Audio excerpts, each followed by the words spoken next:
Okay. Everyone on stage is doing this the last time. I'm doing this. Okay. All right, here's what I need. I need the walls. You are going to stand in a square, shoulder to shoulder, facing outward. Okay? Facing outward. Are we allowed to use these? Yes, Ken. Okay, good. No, you just. Don't chop it down right now. Right there. Actually, wait until after. Okay. Don't forget it. All right. Or shove it in your mouth right now, the whole thing. Nah. Okay. I need everyone else off stage. Everyone else off stage over here. Okay? All right. I think Kara needs some encouragement. Come on, Kara, yeah!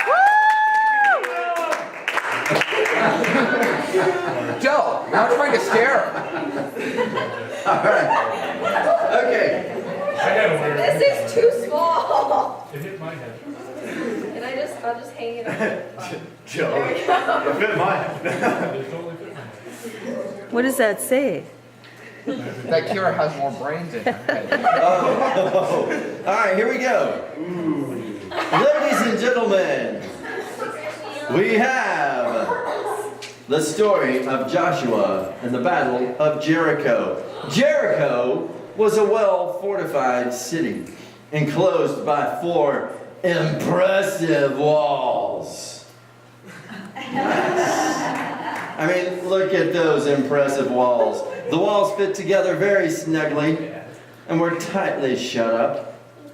They were strong and mighty and intended to protect the inhabitants.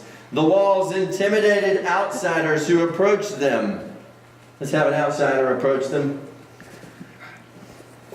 They screamed at him, "Shut up! Shut up! Shut up!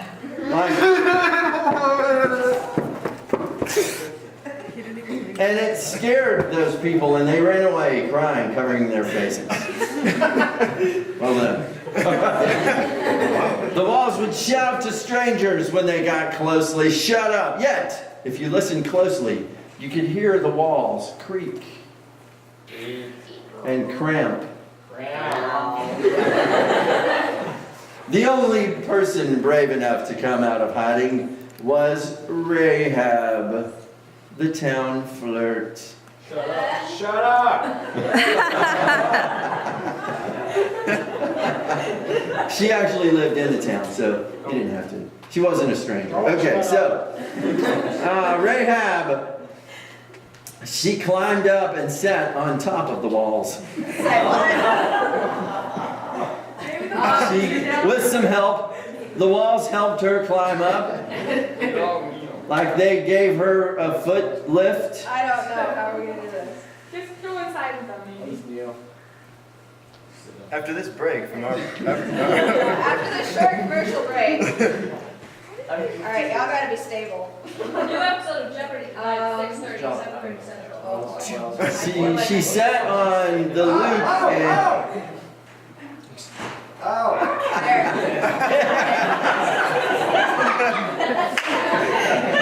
I'm just saying, I'm not saying anything, I'm just saying, get your iPhones ready, alright? Your cameras, there are many, many photo ops during this. This is one of them. Keegan, smile for the pictures. Rahab tossed her hair like she did whenever she wanted attention.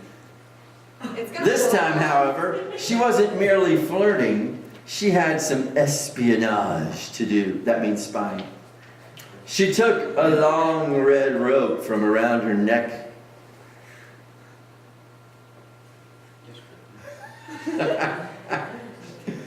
and tied it around the head of the most impressive wall.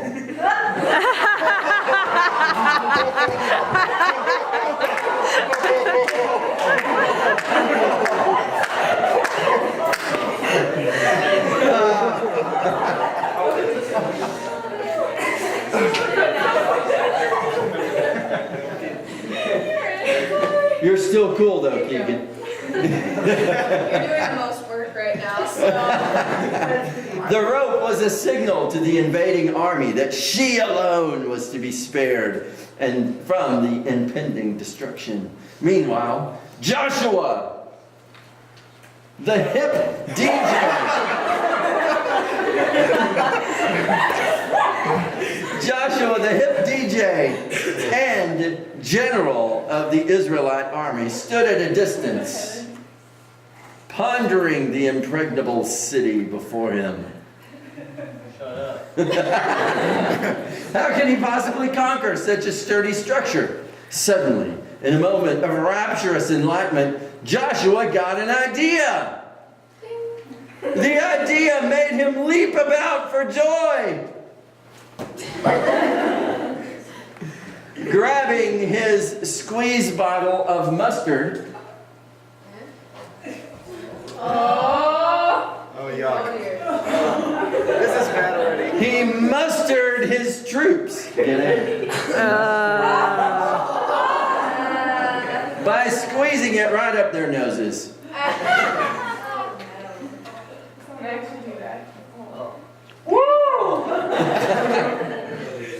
I think Mitchell needs a little bit for real because it's Mitchell's birthday.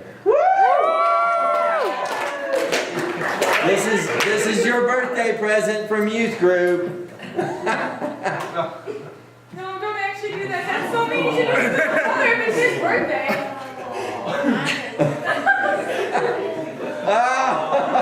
All right, Austin gets some too. Austin gets some too. Way to go, Mitchell.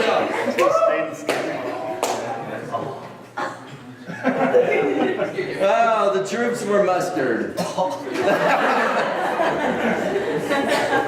They ran over here and got some Kleenexes and cleaned their noses off.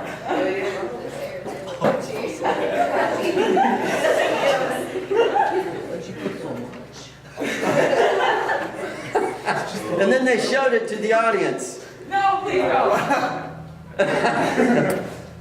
All right. So, They're gonna break out on me. the armed men snapped to attention. Slowly snapped to attention. Like the old war dog he was, Joshua howled in their faces and cried, "Have I got an idea for you?" Have I got an idea for you? Somebody stop me. I'm smoking. Somebody stop me. I'm smoking.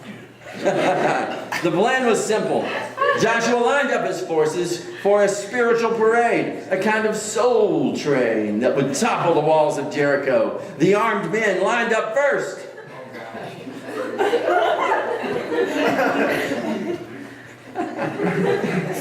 Then they took off their shirts and flexed their massive biceps.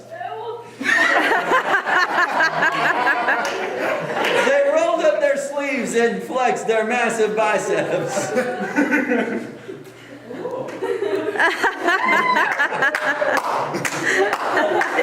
With a sword in each hand, they flexed.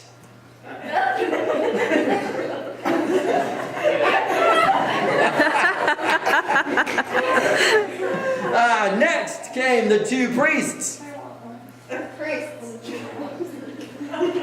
After the armed men, behind the armed men. Joshua lined them up somehow, which is awesome. Okay. Each, they were carrying their own trumpet. So Joshua then took the lead. Upon his command, a long, loud groove in 1970 cry of Soul Train.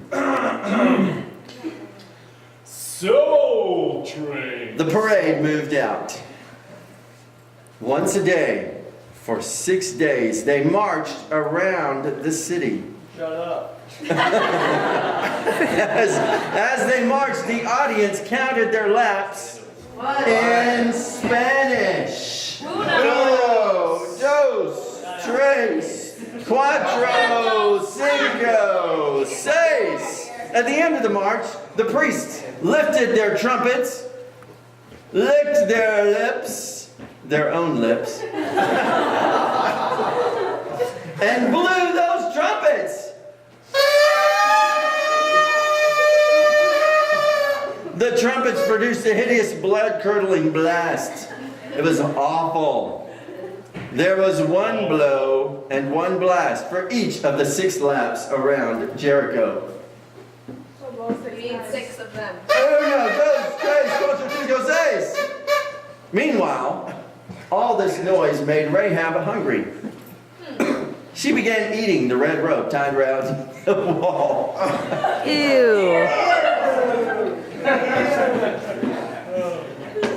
Too bland, she thought.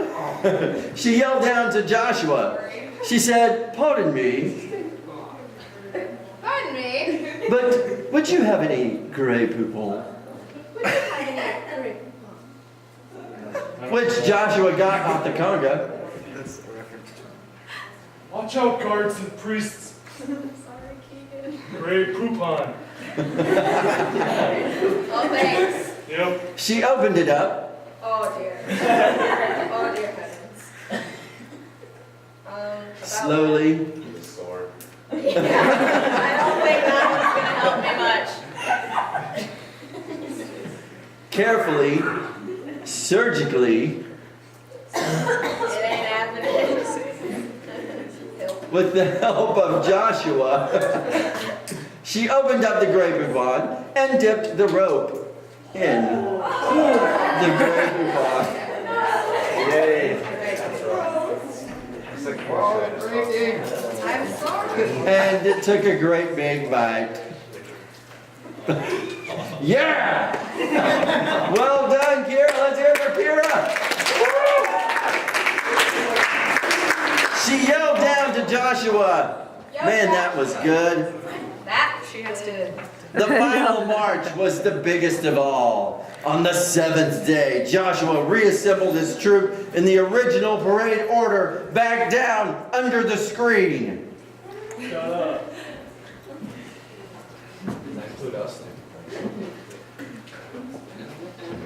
Although this time, he put Should I the priests. Wait, going back. So, although this time the priests stuck their trumpets in their back pockets, he gave his soul train cry again. The priests were behind the armed men. The priests were behind the armed men. Joshua was at the head. He gave his soul train cry again. Soul train, cry again. And the whole group formed a conga line and began dancing around the walls of Jericho.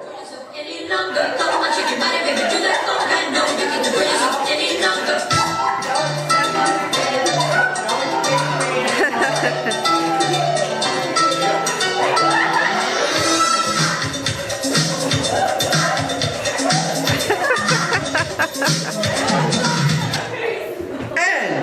After the 7 times that they walked around, it was more than the walls could handle. Their shoulders heaved as they began giggling,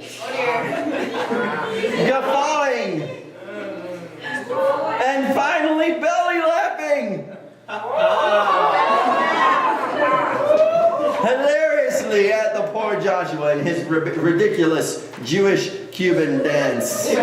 But as the walls shook, their foundations were loosened, and the walls collapsed inwardly with a mighty crash. Rahab, though, fell into Joshua's arms. What? Squealing like a schoolgirl. So high, only dogs could hear it. All right. Awestruck, the two of them surveyed the utter destruction.